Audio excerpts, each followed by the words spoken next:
साल 1959 रूस के बर्फीले यूराल पहाड़ और रात का एक ऐसा सन्नाटा जैसे चीरने वाली हवा भी जैसे जम चुकी थी। बिल्कुल।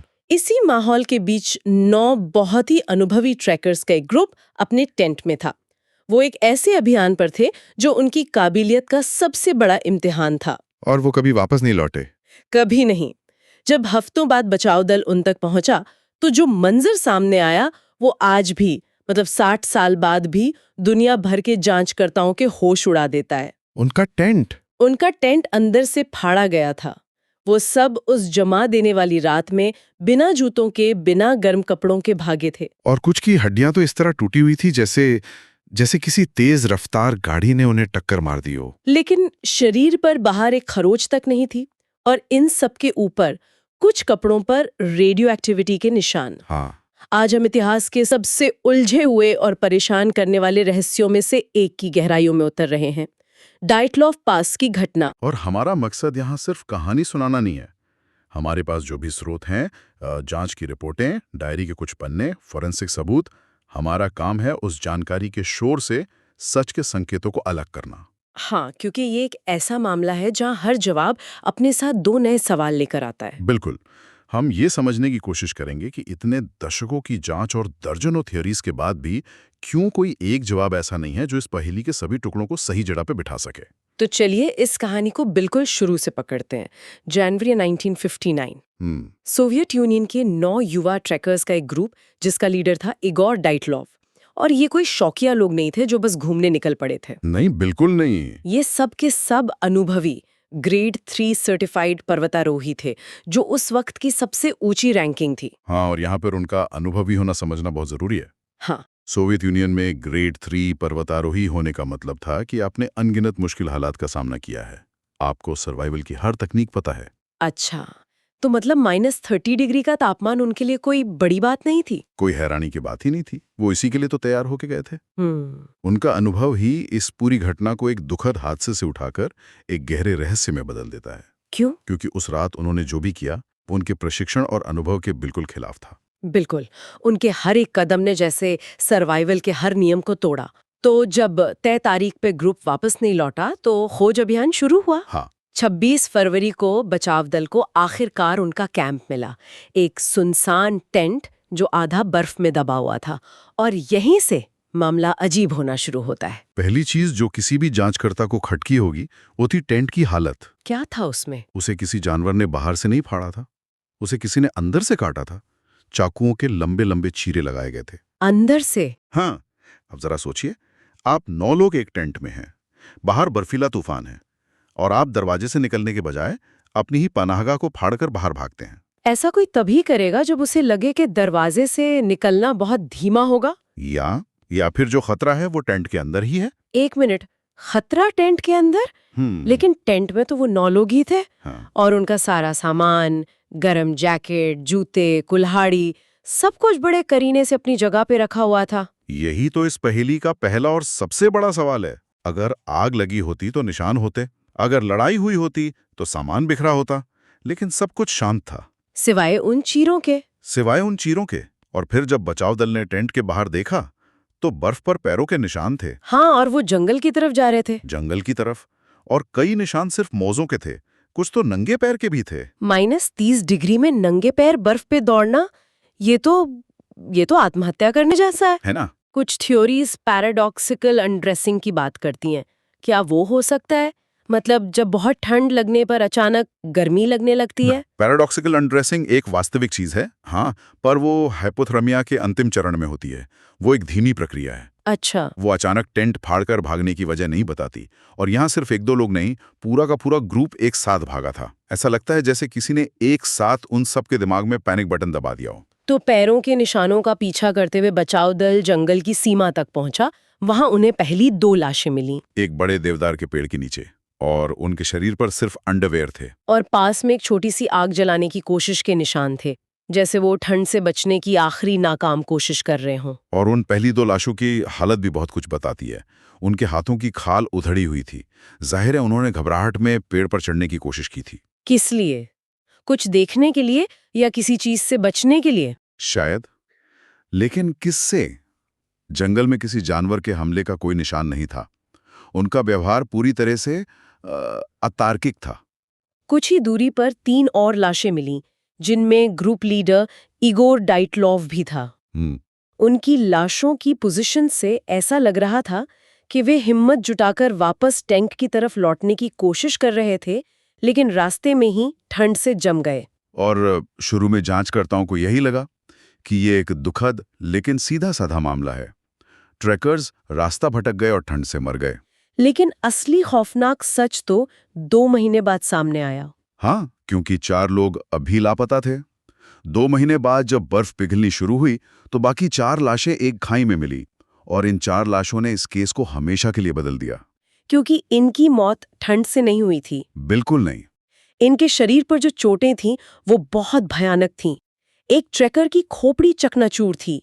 लुडमिला ड्यूबिनिना और एक अन्य सदस्य की पसलियां कई जगह से टूटी हुई थीं। और जब डॉक्टरों ने जांच की तो उनकी रिपोर्ट ने सनसनी फैला दी। रिपोर्ट में लिखा था कि चोटें किसी बहुत बड़ी ताकत से लगी है, जैसे किसी तेज रफ्तार कार से टक्कर हुई हो। हाँ, और सबसे हैरान करने वाली बात यह थी कि इन भयानक अंदरूनी चोटों के बावजूद उनके शरीर पर बाहर से खरोच का एक भी निशान नहीं था। ये कैसे मुमकिन है? यही वो बिंदु है जहां से प्राकृतिक कारणों की सारी थ्योरीज वो कमजोर पड़ने लगती हैं।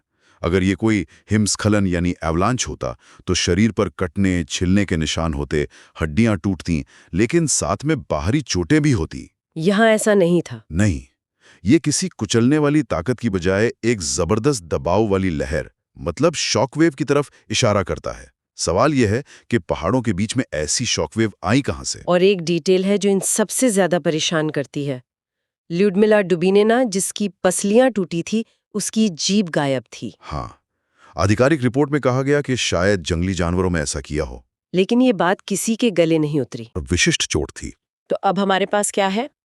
एक टेंट जो अंदर से कटा है, नंगे पैर भागते लोग, भयानक अंदरूनी चोटें और एक गायब जीभ। और जब आपको लगता है कि ये मामला इससे ज्यादा अजीब नहीं हो सकता, तभी इसमें एक और परत जुड़ती है, रेडिएशन। हाँ, जब बाद में मिली 4 लाशों के कपड़ों की फॉरेंसिक जांच हुई तो उनमें से कुछ पर रेडियो एक्टिविटी के असामान्य स्तर पाए गए। अब सवाल ये उठा कि उस वीरान पहाड़ी इलाके में रेडिएशन आया कहां से? और शायद इसी वजह से सोवियत सरकार का रवैया इस मामले में बहुत रहस्यमयी रहा। मई 1959 में, मतलब घटना के सिर्फ 3 महीने बाद, केस को अचानक बंद कर दिया गया। और मौत का जो आधिकारिक कारण बताया गया वो किसी जवाब से ज्यादा एक पहेली थी। रिपोर्ट में लिखा था कि ट्रैकर्स की मौत एक अज्ञात बाध्यकारी शक्ति की वजह से हुई। अननोन कंपेलिंग फोर्स, ये एक शानदार ब्यूरोक्रेटिक फ्रेज है। इसका मतलब क्या है? इसका कोई वैज्ञानिक या कानूनी मतलब नहीं है। ये सरकार का ये कहने का तरीका है कि हमें या तो पता नहीं है कि क्या हुआ, या हम आपको बता नहीं सकते। और शीत युद्ध के उस दौर की सोवियत सरकार को देखते हुए दूसरा विकल्प ज्यादा सही लगता है। मतलब वो कुछ छिपा रहे थे? ऐसा ही लगता है।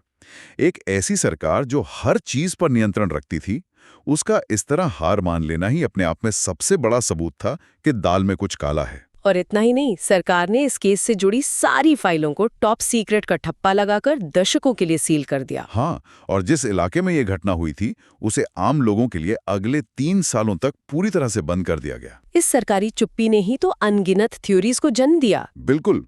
तो इतने सारे अजीब सबूतों के साथ, रेडिएशन, अंदरूनी चोटें, सरकारी चुप्पी, कोई इसे कैसे समझे? क्या कोई ऐसी थ्योरी है जो इन सब बातों को एक साथ जोड़ सके? यही तो इस केस की सबसे बड़ी चुनौती है। चलिए सबसे आम थ्योरी से शुरू करते हैं, जिसे 2019 में रूसी सरकार ने फिर से आधिकारिक तौर पर अपना लिया। हिमस्खलन, एवलांच। हाँ, स्लैब एवलांच थ्योरी। इसके मुताबिक बर्फ की एक भारी पट्टियां टेंट के ऊपर गिरी होगी, जिससे कुछ ट्रैकर्स को अंदरूनी चोटें आईं और बाकी सब घबराकर टेंट काटकर बाहर भाग गए। ये सुनने में तो तार्किक लगता है। कागज पर तार्किक लगता है, लेकिन जमीनी हकीकत से मेल नहीं खाता। पहली बात, बचाव दल को उस जगह पर किसी बड़े हिमस्खलन के कोई निशान नहीं मिले। अच्छा। दूसरी बात, जिस ढलान पर टेंट लगा था वो हिमस्खलन के लिए ज्यादा खड़ी नहीं थी। और तीसरी और सबसे बड़ी बात, उनके पैरों के निशान। हाँ, उनके पैरों के निशान बर्फ पर सैकड़ों मीटर तक साफ साफ दिख रहे थे। कोई भी हिमस्खलन अपने पीछे ऐसे साफ निशान नहीं छोड़ता, वो सब कुछ तबाह कर देता है। तो हिमस्खलन नहीं, तो फिर उनके उस अजीब व्यवहार, पैनिक में भागने का क्या कारण हो सकता है?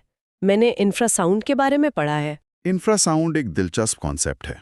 एक ऐसी ध्वनि जिसे हम सुन नहीं सकते, लेकिन वो शरीर में दहशत पैदा कर सकती है। ये थ्योरी उनके अचानक तर्कहीन पैनिक को समझा सकती है। लेकिन इसकी भी एक सीमा है। इंफ्रासाउंड आपकी हड्डियों को नहीं तोड़ सकता।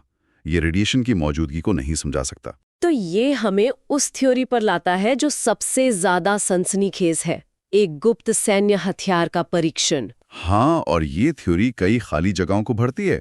शीत युद्ध का दौर था। सोवियत सेना के लिए यूराल के पहाड़ ऐसी गुप्त गतिविधियों के लिए एक आदर्श जगह है। तो सैन्य परीक्षण से रेडिएशन और वो शॉक वेव वाली चोटें दोनों समझाई जा सकती हैं। बिल्कुल। और सरकार की चुप्पी, फाइलों को सील करना और अज्ञात बाध्यकारी शक्ति जैसे अजीब कारण बताना, ये सब एक टॉप सीक्रेट ऑपरेशन को छुपाने की कोशिश की तरफ इशारा करते हैं। लेकिन इसमें भी कुछ सवाल हैं। जैसे जीप का गायब होना, ये किसी सैन्य ऑपरेशन में फिट नहीं बैठता। सही बात है, और इसीलिए ये थ्योरी भी पूरी तरह से संतोषजनक नहीं है। हो सकता है कि वो किसी ऐसे हथियार के परीक्षण के गवाह बन गए हों जो अभी प्रायोगिक चरण में था।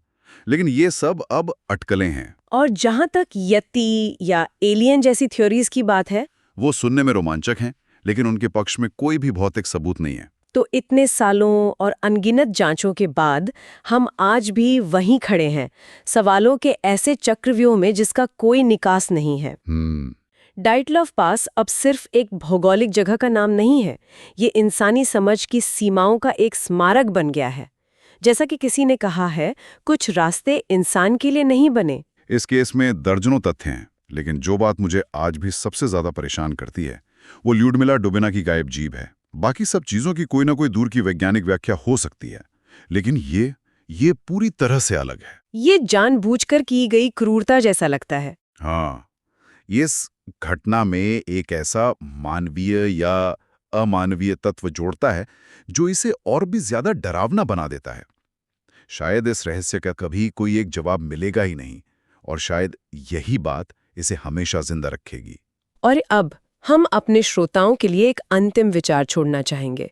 सबूतों के इस अजीब मिश्रण, अंदर से कटा टेंट, कार एक्सीडेंट जैसी चोटें, रेडिएशन और फिर एक शक्तिशाली सरकार के अस्पष्ट जवाब को देखते हुए इस घटना का सबसे डरावना पहलू क्या है?